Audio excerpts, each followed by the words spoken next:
So when we analyze this whole interaction of human beings giving and taking, and we look at the whole paradigm of every relationship that we have, it's inescapable that every time we give, we really receive.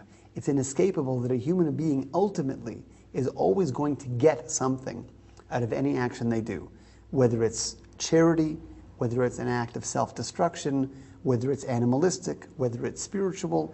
Every pursuit that we have ultimately fulfills us on some level, in a healthy way or in an unhealthy way.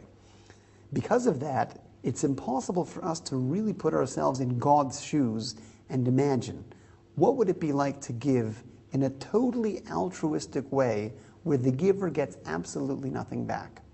We have no way of imagining what that is.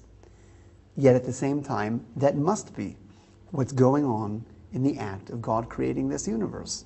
Because God can't receive, because God can't benefit, it's that very fact that makes the act of creation an act of total, 100% one-way loving and giving, with getting nothing back in return. The bottom line is, we would say that ultimately, from a Jewish perspective, once we understand what the nature of an infinite being is and the nature of creation is, we would come to a fascinating conclusion.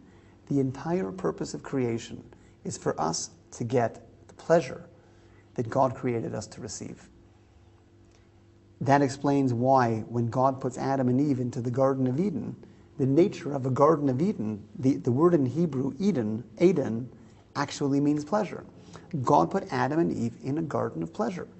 Trees and fruits and vegetables and a man and a woman and love and opportunity for spirituality and opportunity for growth, a perfect world with perfect pleasure.